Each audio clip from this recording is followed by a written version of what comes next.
Esto es El Círculo Beatle.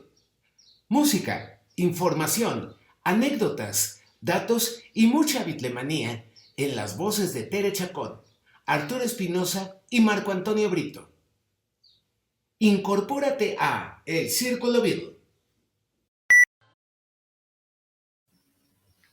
Hola amigos, ¿cómo están? Qué gusto saludarlos nuevamente el día de hoy. Este es su programa, su emisión favorita, yo lo sé, El Círculo Beatle. Y el día de hoy, como siempre, con Arturo Espinosa y Marco Antonio Brito, te presentaré temas muy relevantes y muy interesantes relacionados con esos cuatro de Liverpool: John, George, Paul y Ringo.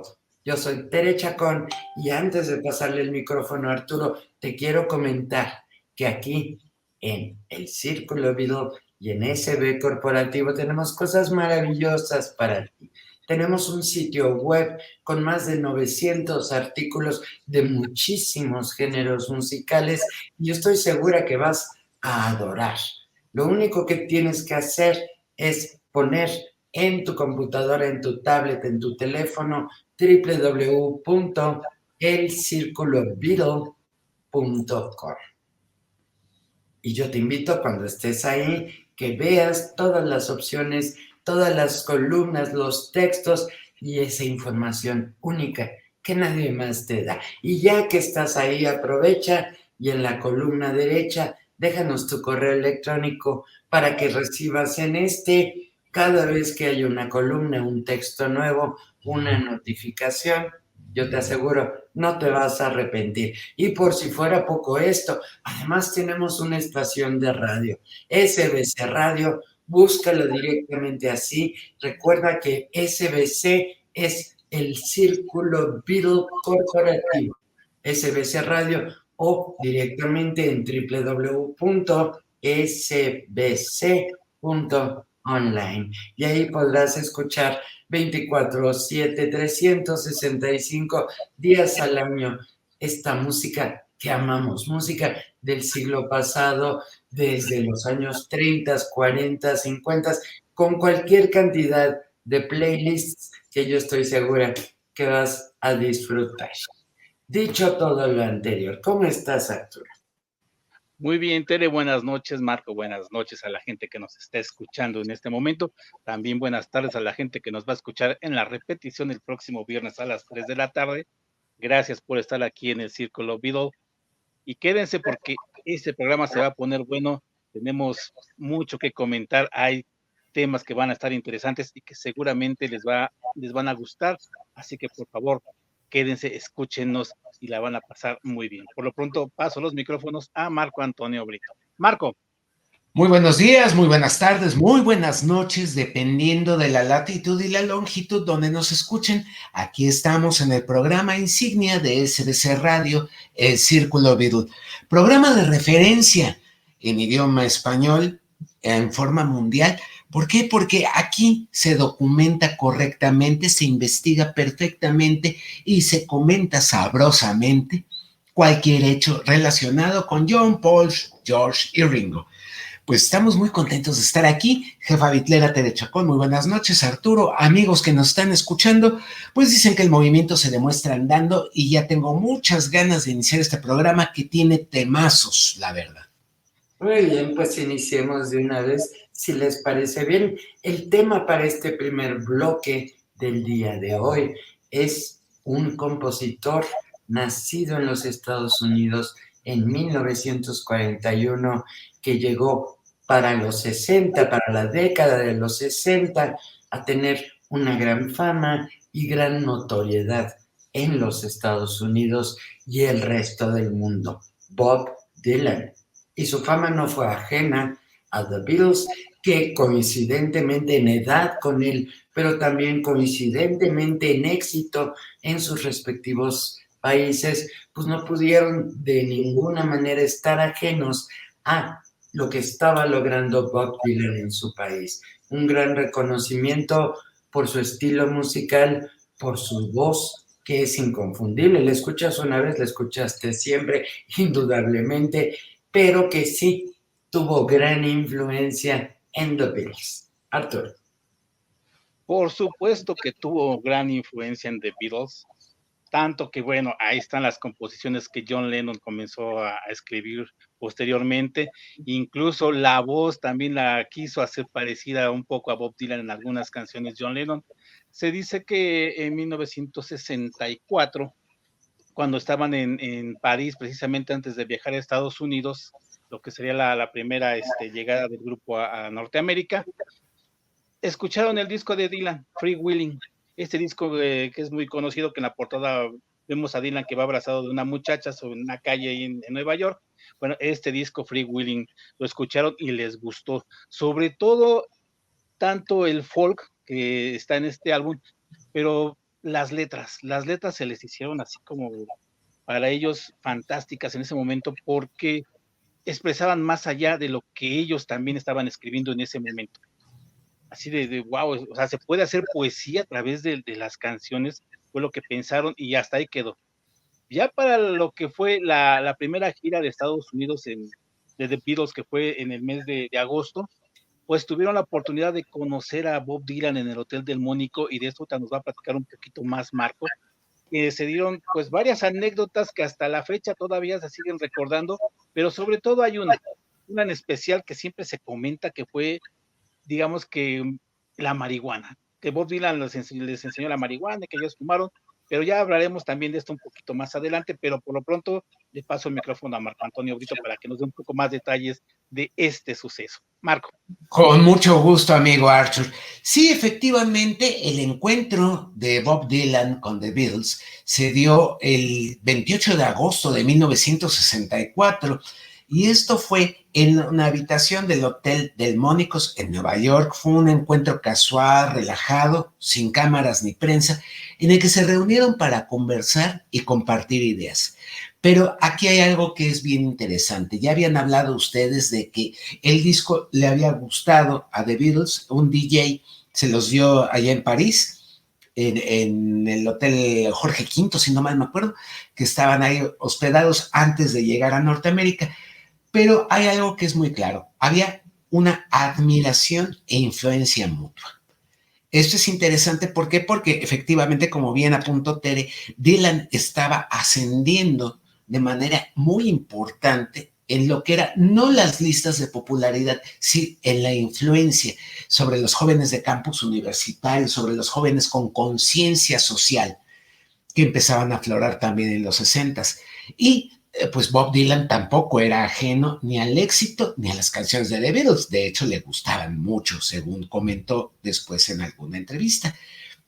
Ahora, después de que se hicieron estos elogios mutuos, pues vamos a conocernos. The Beatles estaban un poquito preocupados por el tema de la marihuana, según citan algunas fuentes. Sin embargo, ya The Beatles habían probado la marihuana, pero no les había resultado algo como para quedarse en ello. Entonces se junta esto, se junta la plática, se junta la influencia mutua y pues se vuelve una verdadera bomba. Todo esto que detona, sobre todo en esa época en John Lennon, creatividad musical. ¿No es así, Tere?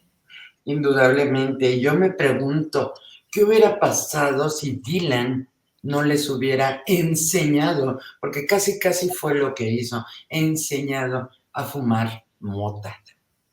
Probablemente en Inglaterra, de regreso a casa, algunos de sus amigos seguramente se hubieran acercado con ellos, porque esta popularización de la marihuana y de otras drogas, pues ya era mundial, no era algo exclusivo de los Estados Unidos. Probablemente alguien más les hubiera hecho el favor de presentarles todas estas drogas y convertirlos en adictos, que es lo que se convirtieron pues ya muy poco tiempo después, a partir de 1965, y de ahí pues hasta la fecha Paul McCartney, ¿verdad?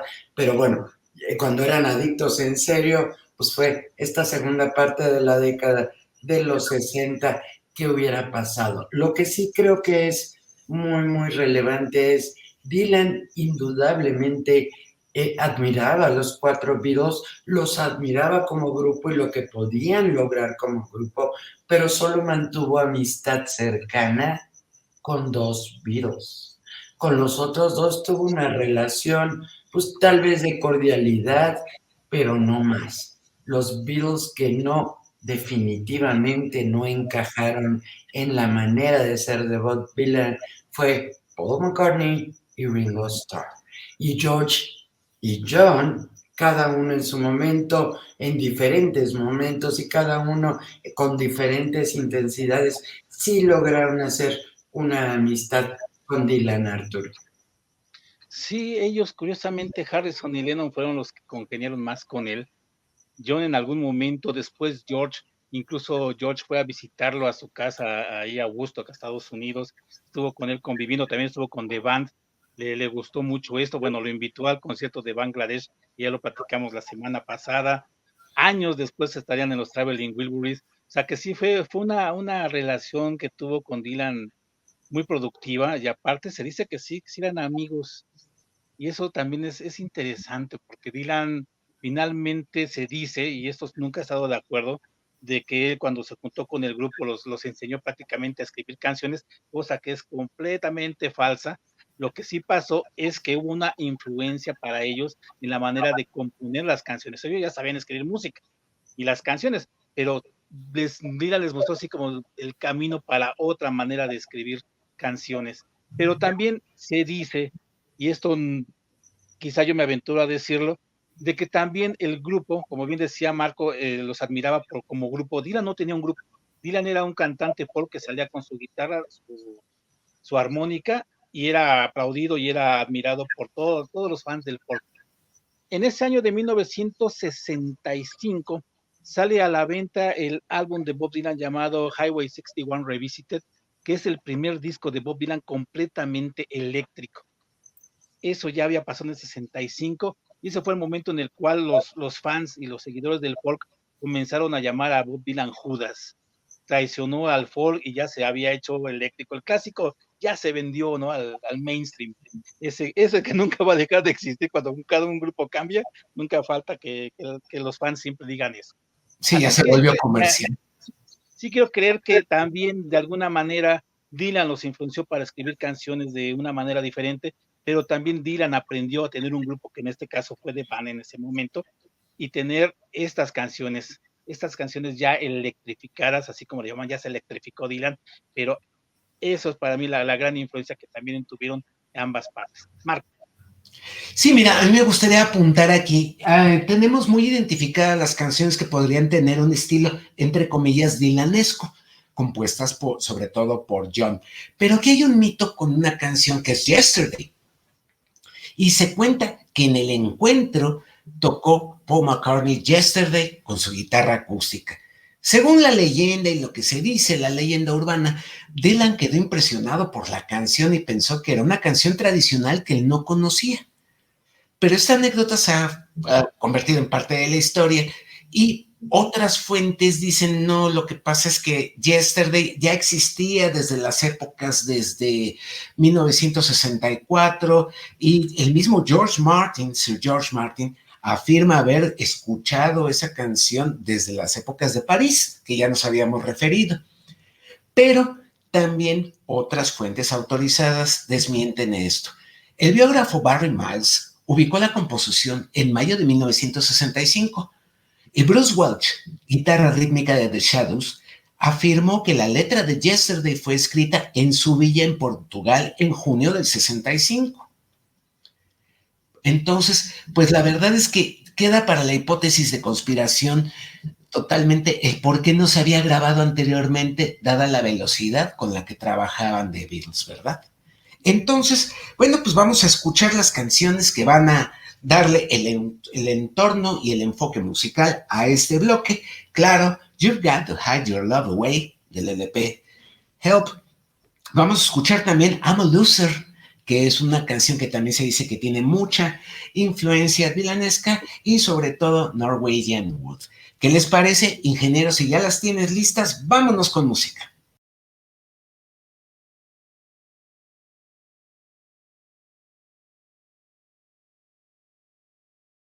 Y estamos de regreso aquí en el Círculo Beatle, acabando de escuchar estas canciones, que sí me atrevo a decir, sí son muy dilanescas estos temas, y muchos críticos también lo afirman.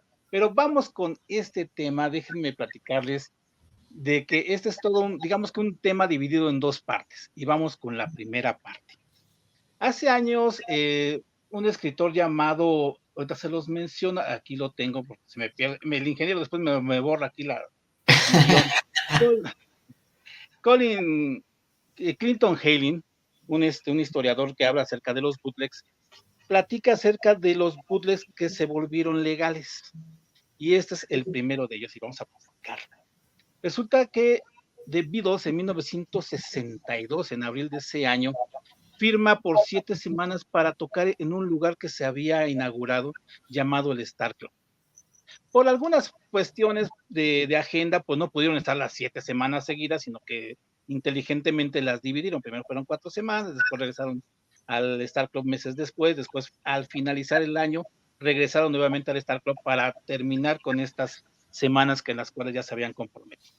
Pues bien, resulta que un señor los grabó en ese momento y las cintas estas, pues al final de cuentas, pues como pasan en muchos casos, quedan perdidas hasta que por fin alguien por ahí las descubre, ¿no?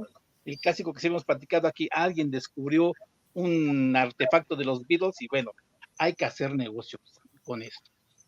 Y de esto ya también nos estará platicando un poquito Marco de este tema, de estas cintas de The Beatles que al final de cuentas se convirtieron en el famoso álbum llamado Live at the Star Club 1962, el cual no fue bootleg, fue un disco oficial de una grabación de The Beatles en 1962. Y cabe recalcar que las cintas, por más de que se le han hecho remasterizaciones, por más de que han tratado de limpiarlas, nunca han sonado bien. Vaya, ni en bootlegs, así que dicen bootleg remasterizado de las cintas de Star Club, no suenan bien. Yo espero que en algún futuro para esto de la inteligencia artificial se pueda limpiar estas cintas, estas grabaciones y puedan salir de una manera decente.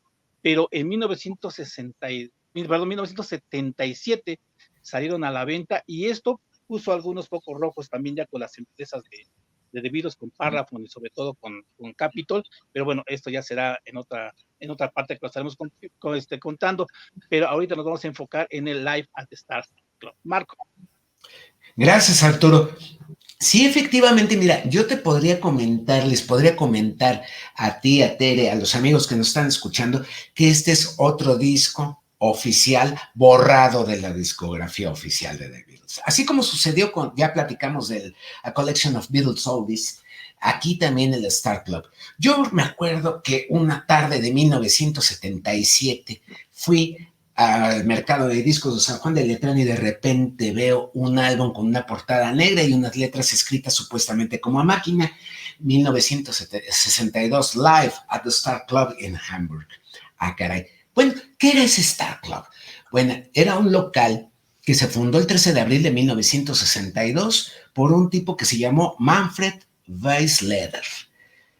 Este empresario agendó a The Beatles por las semanas que tú habías comentado, las 7 semanas, pero ya no se pudo que pudieran mantener ese compromiso. Pete Best era todavía el baterista, pero la historia de la grabación realmente es que algunas de las presentaciones fueron grabadas por el director de escena, Adrian Barber, para un tipo que tenía un cierto nombre y prestigio como conjunto de Liverpool, Ted King Size Taylors. King Size Taylor and the Dominos era el grupo. Se graba en una cinta de velocidad de 3/4 de pulgada por segundo con un micrófono muy sencillo y por eso es por lo que suena tan infame el disco. Y por eso es por lo que mucha gente ha decidido también hacerlo a un lado. Pero lo que es interesante es que finalmente es un testimonio de las actuaciones iniciales de The Beatles. Se había afirmado de que estas cintas habían sido grabadas en la primavera del 62, antes de la firma con Parlophone en junio, pero también hay quien afirma que esto se hizo a finales de diciembre del 62 y citan el día 31 de diciembre de ese año como el día de la grabación de la mayoría de las canciones.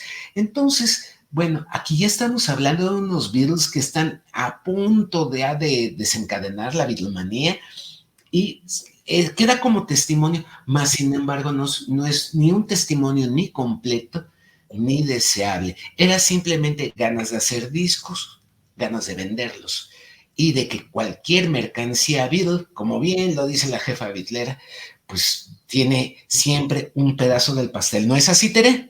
Así es, el pastel Beatle. Siempre, todos queremos una rebanada y hay para dar y aventar para arriba. Y este es un gran ejemplo. Esas cintas, amigos, le fueron ofrecidas originalmente al manager de The Beatles, Brian Epstein, pero este no quiso aceptarlas, primero por la lana que estaban pidiendo, pero también después porque el sonido de las cintas era bastante malo.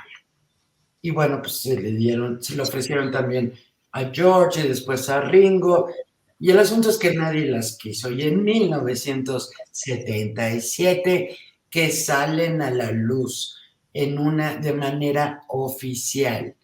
Y esto lo que hizo fue que la gente de Apple Corps, que en ese momento ya era la compañía oficial de The Beatles, y además tenía a sus 4 Beatles vivos todavía, se pusieran enloquecidos de coraje, porque claro, para esas alturas de la vida, ya cada uno de The Beatles se llevara o no se llevara con los otros, había ya descubierto qué redituable resultaba ser un Beatle y cuánto dinero se generaba con las regalías. Y el que alguien, que una discográfica de otro país haya sacado un producto para que sin autorizar hizo que ellos, bueno, pues iniciaran un litigio que finalmente terminó y le concedió a Apple Corp, es decir, a The Beatles, la razón y ya no pudieron ser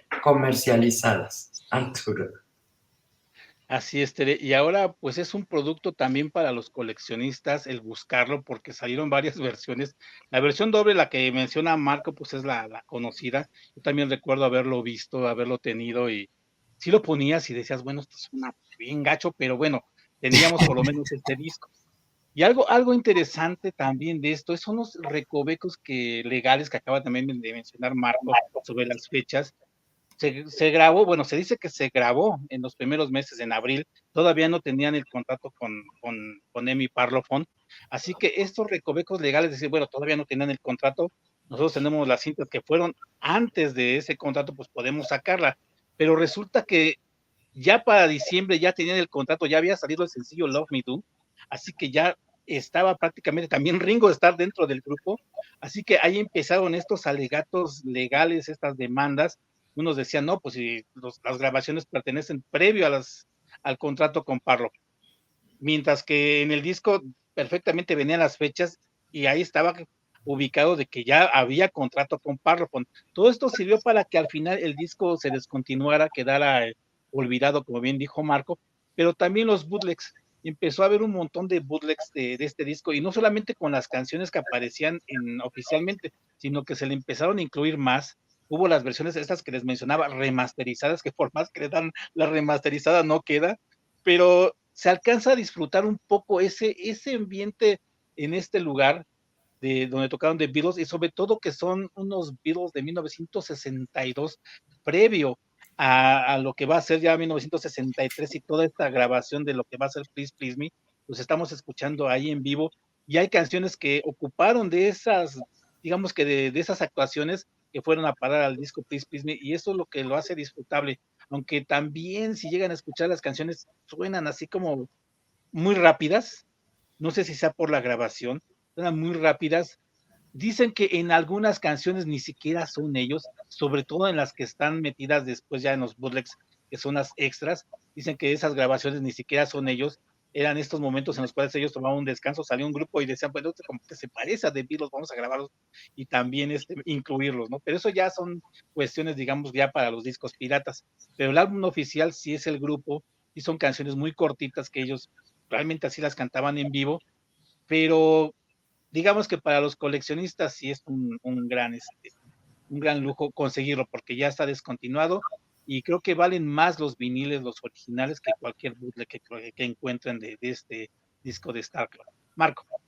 Sí, efectivamente, la marca original para la que salieron, y fue nada más para el mercado alemán de inicio, era bajo el sello Lingesong Bellafon, que es una marca de cierto prestigio en Alemania. Aquí cuando llegamos y vimos el disco, era Ariola. Cabe mencionar que exactamente en ese año, 1977, Ariola América inició operaciones en México y este fue uno de los primeros discos que editó. Fue esa la razón por la cual también tuvo mucho empuje la marca en general. Ya después tomó todo lo de RCA, Juan Gabriel, tomó José José en el catálogo en español, pero tenía en el catálogo en inglés algo así tan interesante como un disco de The Beatles, cosa que nunca iba a permitir Parlophone, cosa que nunca iba a permitir Capitol Records y que dio origen a lo que va a ser el tema del tercer bloque, editar precisamente, publicar un disco en vivo de The Beatles, pero de una mejor manera. Ya lo estaremos platicando. Si Tere nos quiere dar algo de más información, si no nos vamos a escuchar algo, damos una disculpa. Así es el sonido original de estas versiones. Y vamos a escuchar de estas sesiones del Star Club, Mr. Moonlight, un cover al Dr. Feelgood que siempre gustó mucho y que la voz de John en ese inicio es totalmente inolvidable. Ask Me Why, una composición principalmente de Paul, con muy poco de colaboración de John, y algo que es bien interesante porque esta canción, To Know Her is to Love Her, era un cover a los Teddy Bears, una canción de 1958 que nunca abandonó el repertorio de The Beatles, siempre les gustó mucho. Entonces, Mr. Moonlight, Ask Me Why, To Know Her is to Love Her. Vamos a escucharlas.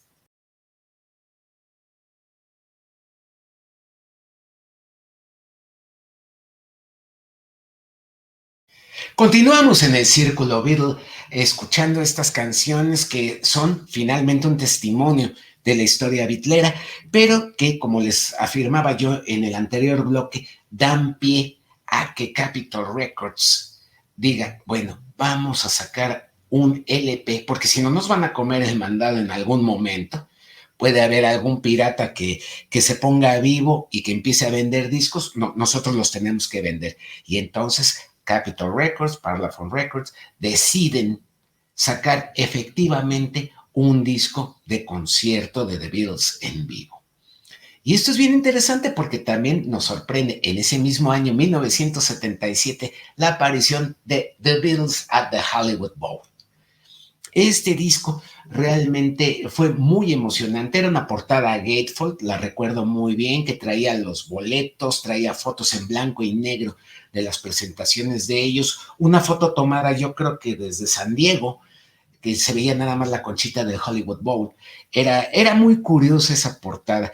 Lo que más me llamó la atención cuando vi ese disco fue el párrafo que escribió los liner notes del disco, escritas por George Martin, en donde decía que pues era un esfuerzo, se habían tratado de limpiar las grabaciones y que habían entregado el mejor producto posible y que una de sus hijas le dijo, oye, estos Beatles, esos son tan grandes como los Bay City Rollers, que era un grupo, para muchos, yo creo que esto les va a sonar a what?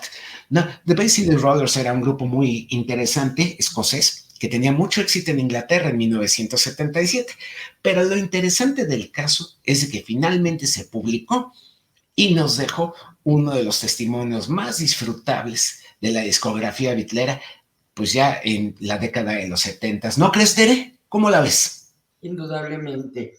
La idea era en 1977, en la década post-separación de The Beatles, dejar un disco en vivo que pudiera retratar todo esta emoción, este entusiasmo, este griterío, esta histeria que The Beatles despertaban cuando se presentaban en vivo. Pero la realidad es que la labor era muy difícil, porque todos los conciertos que habían sido grabados, pues, el griterío simple y sencillamente ahogaba la música y la voz de The Beatles. Y es por eso que se hizo un gran esfuerzo. George Martin, acompañado de Jeff Emerick, le trabajaron duro y pudieron sacar de diferentes conciertos, diferentes años, las mejores presentaciones, las mejores en el sentido más limpias, sin tantos gritos, las mejores grabaciones, y eso fue lo que incluyeron aquí en Live at the Hollywood Bowl. Estaba yo viendo la lista de canciones original. Bueno, pues sí, sigue totalmente este esquema que tenían The Beatles en sus conciertos, que era, llegaban, empezaban a cantar media hora y ahí nos vemos. Básicamente esa era la idea. Los incluyeron grandes canciones representativas de las giras de The Beatles.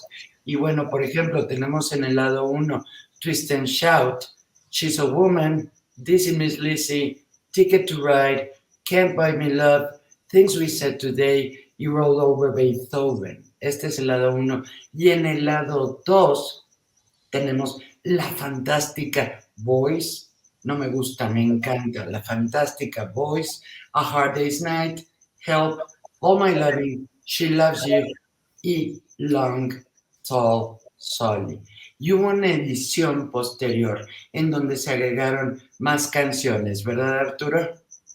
Claro que sí, Tere, una vez te las menciono, de una portada, por cierto, es la del 2016, que salió, digamos que para promover también la película esa de Turing Years, esta película de Ron Howard, que a mí, déjenme decirlo, no me gusta para nada la portada que le pusieron a ese Hollywood Bowl, que es básicamente la misma foto que le pusieron de la película, para promover la película, el cartel era lo mismo que aparecía en la portada del Hollywood Bowl del 2016, pero se les agregaron las canciones de You Can't Do That, I Want to Hold Your Hand, Everybody's Trying to Be My Baby y Baby's in Black. Esas versiones, déjenme decirles que Giles Martin, el hijo de George Martin, les metió mano y las dejó todavía mucho mejor. Así que con esa tecnología ya tenemos un Hollywood Bowl que suena estupendo. También el de 1977 suena muy bien. George Martin hizo muy buen trabajo y fue buena respuesta para lo que había sido el Star Club, que no gustó para nada. Y es curioso, estaba checando las fechas del Star Club. El Star Club salió el 8 de abril de 1977 y el 4 de mayo del 77 salió el Hollywood Bowl. O sea, un mes después, los directivos se pusieron las pilas y sacamos inmediatamente la respuesta, que fue este álbum de Hollywood Bowl que suena fantástico. Y tenemos, como bien se dice, se buscó a George Martin porque él tenía la idea, él vio muchos conciertos de The Beatles y sabía cuál era la estructura del concierto, de los conciertos del grupo, y así fue como lo metió en el álbum. Tenemos desde Twist and Shout y cerramos hasta Roll Over Beethoven, y eso es algo así de fantástico de esto del Hollywood Bowl. Y sí, son 3 conciertos en uno. Y eso también habla de la capacidad de George Martin de saber qué canciones ir colocando, no importa si eran del 64 o del 65, pero al final tenemos un solo concierto del grupo y sí emociona, y aparte los gritos no se oyen tanto. Marco. Sí, efectivamente, mira, algunos mitos que corren también en la Beatlemanía a nivel mundial era de que por el ruido no se podían escuchar y por lo tanto desafinaban y por lo tanto se salían de tiempo y todo. Aquí en estos discos y sobre todo en la presentación de 2016 te das cuenta que eso no es cierto. Te das cuenta que ellos ya habían llegado a un nivel de saberse al dedillo las canciones, como para que alguien dijera, no, es que desafinaron, entraron a destiempo o que la tostada. Fíjate que no. Eso no es cierto. Ellos tocaban y tocaban muy bien en vivo. Eso lo demuestra. Número 1, acabas de mencionar las fechas y creo que vale la pena que los amigos las conozcan. 23 de agosto de 1964. Esto fue el primer concierto y en la segunda sesión en el Hollywood Bowl fueron 2 fechas, 29 de agosto y 30 de agosto de ese mismo, no, del año siguiente, perdón, no es de ese mismo año. Ahora, también otro apunte, lo que es el disco del Hollywood Bowl, yo creo que cualquier persona que lo escuche por primera vez y diga cómo era escuchar a The Beatles en vivo, se da una maravillosa idea. ¿Por qué? Porque el ambiente, el esfuerzo titánico que hicieron los ingenieros para que en menos de un mes quedaran lo más limpias posible las cintas, que nadie más les ganara el producto, pues a la fecha todavía emociona y recomiendo absolutamente el hecho de escucharlo. Y pues ya que estamos en eso, pues vamos a escuchar canciones. ¿Qué les parece si es de que vamos a escuchar Things We Say Today, que es una de las canciones que salen más limpias en este álbum? Roll Over Beethoven.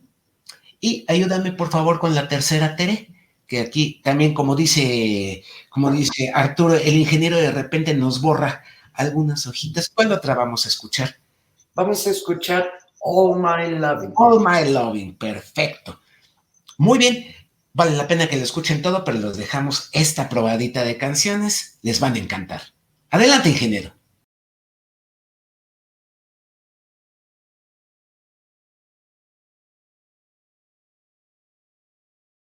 Y amigos, ya estamos de regreso en el último bloque de la emisión de hoy del Círculo Beatle y como siempre no nos queremos ir. Claro que no nos queremos ir, nos queremos quedar con ustedes de aquí a las 3, 4, 5, 6 de la mañana, porque hablar de esos 4 de Liverpool, pues nunca hay manera de que se agoten los temas, cada vez salen más anécdotas, historias, canciones, álbumes y bueno, nos encantaría. Lamentablemente, este es el último bloque y antes de introducirlo, quiero confirmarte que tenemos redes sociales y que nos encantaría leer tus comentarios, tus sugerencias. Si un día quieres estar aquí con Marco, Arturo, conmigo, transmitiendo el Círculo Beatle directamente, mándanos un comentario en redes sociales, sería muy bueno. Y bueno, tenemos Facebook, tenemos Instagram, Threads, X, TikTok y por supuesto YouTube. Ahí nos puedes encontrar o por el Círculo Beatle o por SB Corporativo. Una manera de no localizarnos y ya lo sabes, esperamos tus comentarios con una sonrisa indudablemente. Y este cuarto bloque lo vamos a dedicar a una persona que tuvo el gran valor de unir su vida a un Beatle y de hacerla bastante bien dadas las situaciones. Yo siempre lo he dicho, los Beatles como músicos, como artistas, lo que tú quieras y digas y mandes y yo estoy de acuerdo, maravillosos. Como esposos, ahí ya el numerito es muy diferente. Hablaba yo esto con Marco Antonio Brito hace unos días, no relacionado con el Beatle del cual vamos a hablar hoy, pero relacionado con Paul McCartney, y hablábamos de una de las esposas que tuvo, que le metió una gran demanda y le sacó mucho dinero, y parte de lo que yo le dije es, debe de ser muy difícil como mujer casarse con un hombre que desde que cumplió 20 años nadie le dijo que no a nada y que tuvo el poder para adquirir lo que quiso. Y bueno, estamos hablando de Olivia Arias, una mujer que efectivamente se casó con George Harrison y que además le dio su único hijo, Danny Harrison. No fue la primera esposa de George. George se había casado anteriormente con la hermosísima Pattie Boyd, que yo sé de buena fuente, es así como que de todas las mujeres Beatle, la que más le gusta a los caballeros. Y este matrimonio con Pattie, pues también fue bastante desafortunado, terminó muy mal, ellos se separaron, ella pues prácticamente fue aventada a los brazos de un amigo de George, muy conocido también, yo sé que ustedes saben de quién hablo, de una manera terrible, porque George, como buen hombre de provincia, traía ideas muy conservadoras sobre lo que significaba el matrimonio y significaba ser un esposo. Como por ejemplo la esposa, la mujer no trabaja. Y esta, bueno, pues fue uno de los problemas que tuvo con Pattie Boyd, no con Olivia Arias, que sí se acopló a lo que George quería. George también, sangre caliente, confirmado por Paul McCartney, mujer que veía, mujer que le gustaba y mujer que tenía que hacer propia, casado o no. qué difícil estar casada con un Beatle. Arturo, cuéntanos de esta mujer. Pues antes que nada, antes de contar de Olivia Arias, en el libro este que tenemos de Rockeros y Beatleros, volumen 1, la anécdota esta que cuento en el texto de la presunta venida de John Lennon a México, hay una parte en la cual este autor llamado Merced Belén narra el momento en el cual el espíritu de María Sabina le dice acerca de John Lennon, pero también le menciona la situación de que también vino hoy con John Lennon, vino George Harrison. Entonces, María Sabina, bueno, el espíritu de María Sabina le dice a George que él va a fundir su semilla con una mujer de nuestro país. Así le dice, ¿no? Y tenemos esta idea de que Olivia Arias es mexicana, de que no sé si se fue de mojada y llegó a Los Ángeles, pero realmente la historia es otra. Olivia Arias no es mexicana. Ella nació el día 18 de mayo de 1948 en Estados Unidos. Precisamente eso ya no la hace mexicana, si es de descendientes mexicanos, o sea, hay que decirlo, su familia es mexicana, pero ella digamos que ya no tiene la nacionalidad, así que pues ahí se equivocó un poquito María Sabina al decirle a George que iba a fundir su semilla con una mujer de nuestro país, como si hubiera venido George y la hubiera conocido aquí, cuando realmente la conoció en Estados Unidos, cuando ella trabajaba en la disquera, que era la que estaba promoviendo ya el álbum Dark Horse. Recordemos, como bien decías, George estaba viviendo en ese momento una situación muy complicada, precisamente porque Patty Boyd ya lo había dejado. Él tenía estos problemas ya con su disquera, ya estaba a punto de publicar el Dark Horse, y no se sentía bien. Todavía da la gira esta en la cual, de 74, en la cual está enferma de la garganta, pero comienza su relación con Olivia Arias. Y esto creo, Marco, fue algo que lo ayudó de alguna manera también a salir de esa situación que se sentía, digamos que depresivo porque llevaba de un fracaso, pero el conocer a Olivia Arias, el conocer también a sus suegros, porque después ya dirá Olivia Arias que se sentaba con su suegro a tocar canciones de Jorge Negrete, pero bueno, ya esa es otra historia, pero sí lo sacó de la depresión, Marco. Sí, claro, amigo Arturo. Pero aquí, como siempre, hay que desmitificarlo. Ya lo dijo muy clarito, Tere, ya lo dijiste muy claro tú. Sí, efectivamente, Olivia Trinidad Arias no es mexicana, tendrá descendencia mexicana, sí, pero ella nació en Los Ángeles. Ahora, algo de contexto histórico de ella, porque no tenemos nada contra ella, al contrario, es una mujer que a mí me cae muy bien. Ella recibe su nombre en honor a la actriz Olivia de Havilland y su abuela materna, María Trinidad Santa Negrete, quien falleció en 1943. Datos curiosos de ella: asistió a la misma escuela secundaria en Houghton, California, en 1961, y se graduó en 1965 en la misma escuela a la que asistieron The Beach Boys.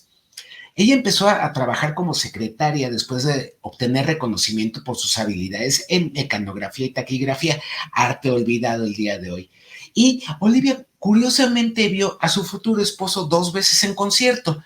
Hablábamos del Hollywood Bowl del 29 de agosto de 1965 y también en el Dodger Stadium, el Chávez Rabín, en 28 de agosto de 1966. Ella estuvo en Europa de 1971 a 1973, cuando entró a trabajar a AM Records. AM Records ganó la licitación para distribuir la distribución de los discos en solitario de George con la marca Dark Horse en todo el mundo. Y durante las negociaciones, George y Olivia hablaron por teléfono muchas veces. Eso provocó la curiosidad de George, que estaba así como que hablando y ya era muy amable la plática. Envió amigos para que le investigaran y después George voló a Los Ángeles desde Inglaterra para comenzar los preparativos de su primera gira en solitario. Entonces George y Olivia se conocieron cara a cara en una fiesta y se volvieron inseparables. Olivia acompañó a George en la gira norteamericana en noviembre y pues efectivamente, como la que sabe mucho más de esto es Tere, pues yo le paso el micrófono para que nos siga platicando detalles interesantísimos de la historia de Olivia Arias. Muchísimas gracias, Marco. Pues sí, realmente Yo no creo que George haya estado muy triste por perder a Patty Boyd, no lo creo, pero es cierto que el poder tener una relación oficial, formal, con una mujer tradicional, y hay que aclarar ahorita lo que Arturo y Marco quisieron decir fue ascendientes mexicanos, no descendientes, pero bueno, ustedes nos entendieron porque se nos va de repente, pero el ser una mujer tradicional con valores de su familia, pues eso es algo que le atrajo mucho a George. Esta mujer a lo largo de la década de los 80 y la década de los 90 se dedicó a ser mamá de Danny, que nació poco, que nació después, y después se casaron ellos, nació poco antes de que se casaran, todavía porque George tenía que finalizar y divorciarse de Patty Boyd. El asunto aquí es que durante los 80 y los 90, pues Olivia se distinguió por ser la mamá de Danny, la esposa de George, la compañera de George, y en muchos sentidos, pues la que aguantaba en silencio sus infidelidades y los malos ratos que indudablemente pasó con un hombre que estaba dedicado al hinduismo, que se alejaba de su familia para sus mantras matutinos, vespertinos, nocturnos, y que sencillamente pues no era un hombre fácil de tener como esposo, y sin embargo ella estuvo ahí. Para el último día del siglo pasado, Olivia se ganó una medalla que hizo que todos los Beatle fans del mundo no solo la empezáramos a valorar por lo que había hecho, sino le agradeciéramos que le salvara la vida a George, porque esa noche, el último día de diciembre de 1999, antes del nuevo siglo, ingresó a Friar Park un chico joven, unos 24 años, de nombre Michael Abrams, si mal no recuerdo, y sencillamente cuando se escuchó ruido en la casa y Olivia despertó a George para que fuera a ver lo que pasaba, pues este lo recibió a puñaladas. Y bueno, pues Olivia tuvo el gran valor de bajar, de tomar una cabeza de bronce que tenía como adorno ahí en el recibidor, en el vestíbulo de Friar Park, y con todo el riesgo, empezar a pegarle a este hombre, Michael Abram, en la cabeza hasta que lo hizo perder el conocimiento. Ese detalle del cual salieron George y Olivia, ambos con puñaladas, porque no fue tan sencillo como lo acabo de platicar. Tuvo su drama y hubo un momento en que Michael Abrams persiguió a Olivia y George agarró fuerza de quién sabe dónde para salvar a su mujer. Bueno, pues todo esto se resumió a que ellos sobrevivieron. Sí, a George, sin embargo, le causó unos problemas de salud, ya que le habían perforado los pulmones que aceleraron un proceso de cáncer que él ya había estado presentando a finales de la década de los 90. Y bueno, pues al morir George, Olivia hizo todo lo que George requería como buena esposa, y un año después, puntualmente, Arturo le dedicó un concierto en honor al que fue su esposo. Así es, Tere. Yo siempre, de las esposas de The Beatles, de ahora, en este caso de la viuda de George Harrison, Olivia Arias, siempre he admirado que es una mujer mesurada, parte de organizar todo esto del concierto para George. Es una mujer que prácticamente, a diferencia, por ejemplo, de la familia Lennon, la familia Harrison no está sacando material de George cada año ni cada 6 meses. Recordemos que lo último que hicieron de Harrison, aparte de lanzar el concierto para George en una versión completamente remasterizada, fue una caja de viniles de George. Pero si ustedes se dan cuenta y hacen un recuento de todo esto que se ha publicado recientemente de George Harrison, no es mucho. A diferencia de que encontramos material de Lennon hasta el famoso Meditation del Mind Games, de George Harrison, Olivia Arias ha sido inteligente y no ha publicado mucho de George. Quizá sea en este sentido el guardar algo de estas grabaciones para, no sé, en un futuro, pero mientras tanto Danny Harrison como Olivia Arias sí han sido muy mesurados, han sabido dosificar digamos que las grabaciones de Harrison, y esto a mí me gusta mucho. Aparte, recordemos que también en el 2022 vino a México, se le entregó la UNAM, entregó una medalla, todavía fue al Festival de Morelia, en donde comienza a declarar estas cosas de que a Harrison le gustaba ver las películas de Jorge Negrete y también se ponía con su suegro a cantar las canciones, o sea que no lo dudo, quizás sí haya pasado, pero bueno, esto ya es la intimidad de George. ¿No es así, Marco? Pues mira, sí, la verdad es de que ha sido inteligente, ha sido pragmática, ha sido discreta y eso ha ganado muchas simpatías, pero el hecho de cómo la recibieron aquí en Morelia, en el Festival de Cine que mencionas y todo, la hace todavía más apreciada para los Beatles fans mexicanos. Y pues bueno, como parte final de mi intervención, yo voy a anunciar las canciones que vienen para decorar musicalmente. Sweet Lady, perdón, Dark Sweet Lady es una canción que creo que retrata de pies a cabeza esa dedicatoria de George hacia Olivia. Vamos a escuchar también una canción que se llama This Is Love, maravillosa, al igual que la que cerrará musicalmente esta emisión del Círculo Beatle, que se llama You, de aquellas épocas de cuando se conocieron. Por mi parte, pues ha sido todo. Muchísimas gracias por estar en el Círculo Beatle y pues me despido recomendándoles escuchar todas y cada una de estas canciones una y otra vez. Tere. Gracias. Pues sí, es momento de cerrar esta emisión y lo lamentamos mucho. Realmente nos gustaría platicar con ustedes. No pierdan la oportunidad, mándenos un comentario a través de redes sociales y será siempre un gusto. Gracias, Arturo. Gracias, Tere, gracias, Barco, a la gente que también nos escuchó en este momento y nos va a escuchar el próximo viernes a las 3 de la tarde. Como siempre, un placer estar aquí en el Círculo Beatle. Sigan con la programación de SBC Radio. Yo me despido y nos escuchamos la próxima semana. Tere. Así es, Arturo, nos escuchamos la próxima semana, por supuesto en SBC Radio, también en nuestro canal de YouTube. Y yo soy Tere Chacón y esto fue El Círculo Beatle.